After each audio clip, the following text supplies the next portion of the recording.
Welcome to the vlog. Welcome to the vlog. Welcome to the vlog. Welcome to the vlog. Welcome to the vlog. Welcome to the vlog. Welcome to the vlog, season 6. Welcome to the vlog! Fortunately for me, I got a rest day on September 1st, and this was really great because it was Turner and I's 8-year anniversary. I know, it's a very long time. I just started off the day with doing some mobility and stretching. I mopped the floors, and then Turner and I were off to do a little cold plunge and sauna activity. We went to Gatherwell, and it was actually very reasonably priced. It was $25 per person. Turner was very brave in the ice baths. I wasn't. What are you wearing today?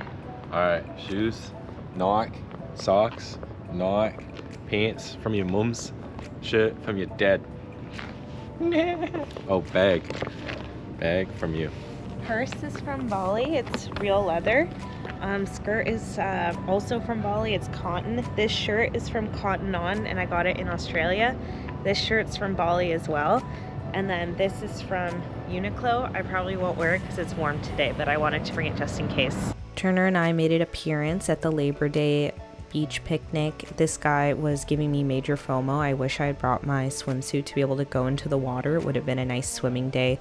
And Turner and I just walked in Stanley Park. It was so nice. I was having the most wonderful afternoon, and we took a huge nap. I am not a napper. Like, it was so nice to be able to just get an adequate amount of rest this day. It was very valuable. And then Turner and I got all dressed up, and we went to Elio Volpe for our anniversary dinner, and we did the family menu. It was great. Try not to think about it too much because I don't want to lean in, but I feel so tired, and I don't even understand why, because I had a whole ass rest day yesterday. Got almost 7 hours of sleep. I'm just like not in the most I want to do training and work today mood. The long weekend was nice. I'm honestly having a bit of like anxiety about how long the next 2 days are gonna be, just because today's big swim, day at work, my grandparents visit, and then tomorrow I have a brick session before work, big day at work again, and then a rehearsal dinner. So I'm just like, I think I'm feeding into it right now, but it's not ideal.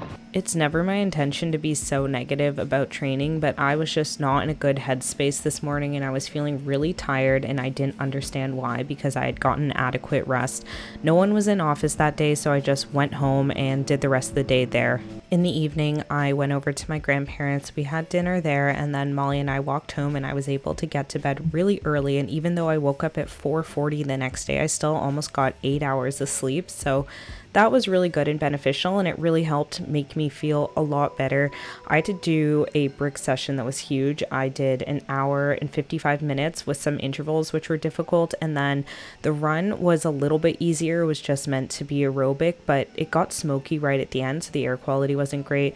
I was in office. Work hasn't been like super amazing lately. I'm not getting the best news right now, so it was a lot to process on this day. And then Emma's rehearsal dinner was that day, so I went over to her house to head over to the venue together. I got to play with her little gerbils, and the rehearsal was really nice. It was the venue was just so beautiful. We all went to Nuba for a dinner together. I had a really nice time, and Turner and I just went to bed relatively early. Another swim, except this time we're in a way better mood. I don't know what was going on Tuesday. I just like truly was in the foulest mood. I was so impressed with yesterday. Like, I had the most monstrous workout in the morning, and I still felt good for most of the day. It was definitely a long day. I had 2 workouts today, 1 swim, 3.3K, and then a 40-minute easy run, so it should be good. Friday should be pretty relaxing. I still have to wake up early, but it'll be better, so you just have to get there.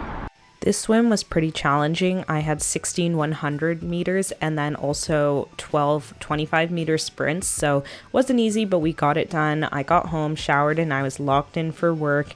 I honestly had a really productive day, which felt nice, even though I was a little bit stressed. And then once it was the evening, I stretched out my legs and went on a quick run. I was able to keep my heart rate down really well. And then Nicole and I went on a walk. I forgot to film it, sorry. And then I met with George at Bartholomew, and it was a really fun evening. I only got a non-alcoholic cocktail because I had to wake up at 5 a.m. to get a little session done. I had to do an hour on the bike and then a 30-minute swim. My coach was literally like, don't worry, Friday is an easy recovery day. And like, recovery these days just means the intensity of the exercise. I'm still exercising for 90 minutes a day. Like, are you kidding? Anyways.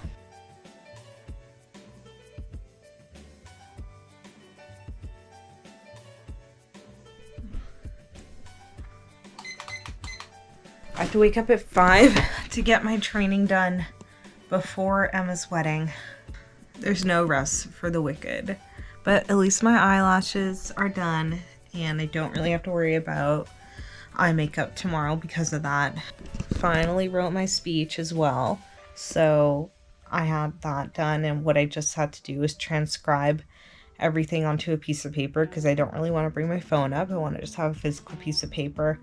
I'm feeling really ready for tomorrow now, which is nice, and it's, you know, it's game time. The hardest part of tomorrow is just like getting through this run and like figuring out like the whole morning process and getting to Emma's, and then we'll be riding the wave of a very good day.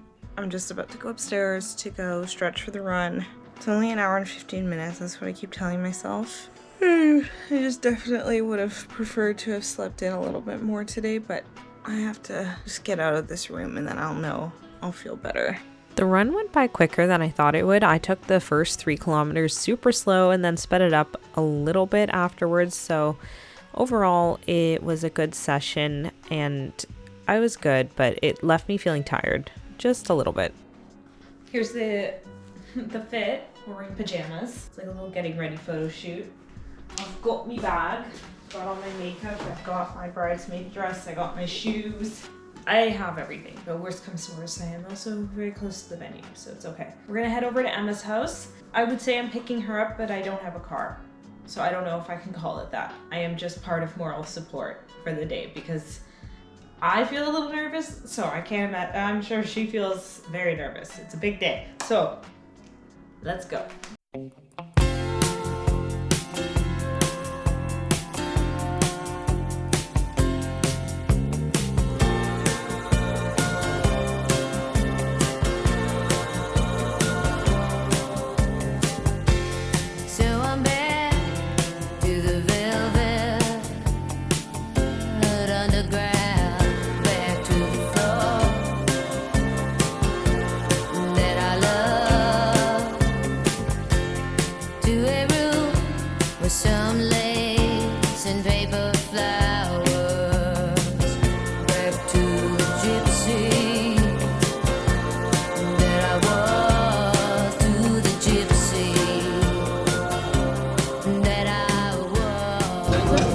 Hello everybody, I'm going to get started on this next round of speeches.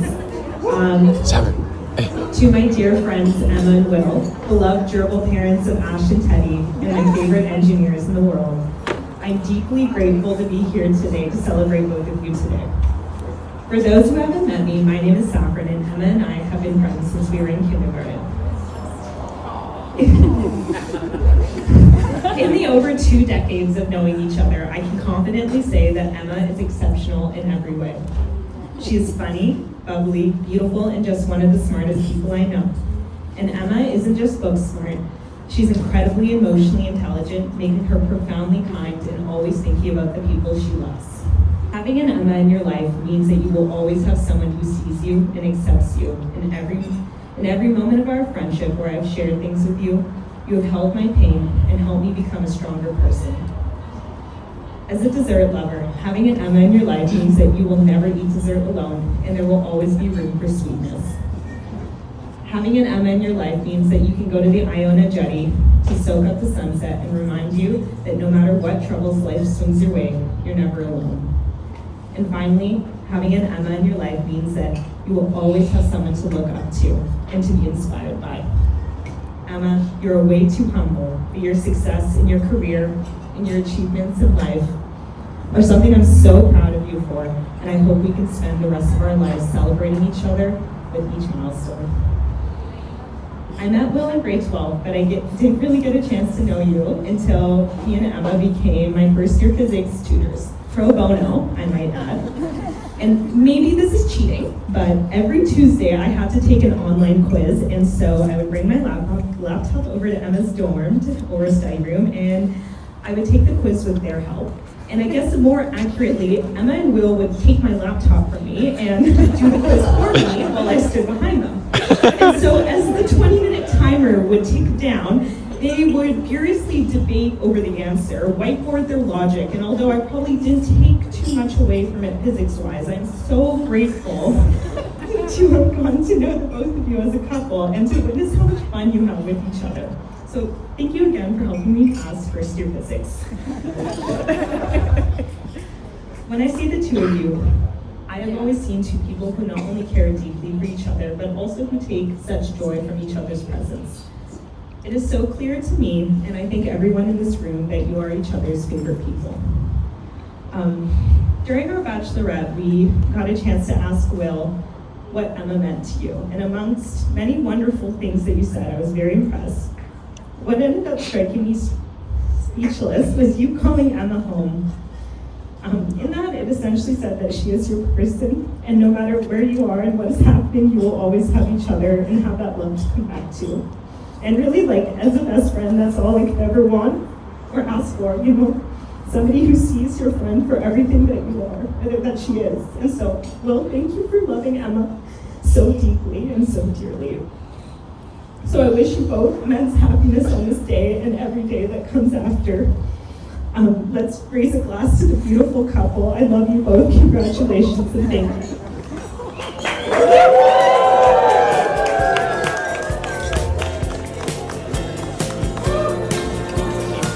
I'll now invite Josh to come up and give his speech. And it all comes down to you.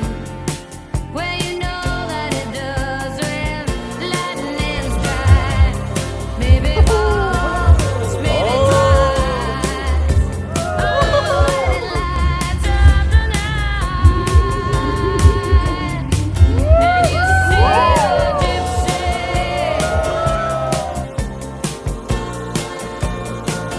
You see a gypsy. I just did something I never do. I slept in until like 9-ish.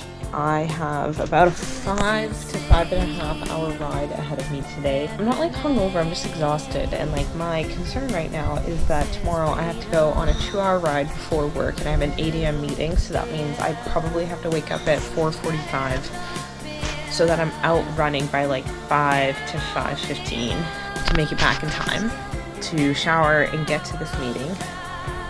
So my circadian rhythm is totally fucked. I'm gonna be exhausted, but luckily Tuesday, it's not a rest day, but it's a recovery day. All I have is a 30-minute swim, and then very much taking Tuesday easy. I had so much, sorry, I'm being negative just because I woke up and I'm thinking about it. I had so much fun at the wedding last night. It was such a beautiful ceremony. Probably like cried for 90% of it. Like I'm getting emotional thinking about it, so don't think about it. Yeah, I was just so happy to be there to celebrate Emma and Will, and not that Ironman doesn't matter, but you know, these are the moments that also like matter, and like I'm just complaining about being tired, but it was like it's so worth it for stuff like this. Anyway, Charlie's making me some coffee. I'm gonna go upstairs, start fueling. This ride isn't gonna be good. Okay, this ride is going to be a bit challenging, but I just have to work through it. I am looking back at this and I don't even know how I got through this ride. I had to do a really hard hour for the second hour and I got my best power output PR, but after that everything was just downhill. I was in a lot of pain. I stopped at Sanctuary Cafe to fuel up because I improperly fueled and I was just in a really bad headspace for this ride, and then got home and had to immediately get on a 30-minute run. Okay, the run actually went really well. I'm like surprised by it because I felt like such shit at the end of that ride. I literally can't think about it too much or I'll start crying. But there's one more session today and hey, I've been in my swimming era, but at least it's not fucking swimming, because if I had to swim after the run or the bike today, I think I would have like actually, that would have been my limit. I have to remind myself I like paid to do this, and it is a privilege to do this. Let's get this strength workout done, and then we're done training for the day, and I'm not even gonna think about tomorrow yet. You guys, I made it through that last session. Thankfully, Molly was at the gym with me, and afterwards she also accompanied me to dinner. We had the best time, and I was just so satisfied and happy not to make my own dinner. We went to Unchai. Molly and I have never been to before, but we had the most delicious dinner. Oh, it was so good, especially the noodles. I was dreaming about noodles my entire ride. Oh, it was amazing. This was a week full of love. It's kind of crazy to think about that Monday was my anniversary with Turner. It feels like forever ago already. And then yesterday, wedding, and then just all the craziness with training and the ups and downs of the emotions I've felt this week. Like, it's been an emotional week in so many ways, and honestly, like a tough week of training, resilience wise. Like, even though I got a rest day on Monday, I felt like emotionally I struggled a little bit this week. I'm just proud of myself for, again, getting through it, and I'm feeling up for the challenge of next week as well. I don't have too many more reflections about this week. It was amazing. The wedding was amazing. I'm very sleepy. I have some editing to do. So, thank you so much for watching, and I will see you next week.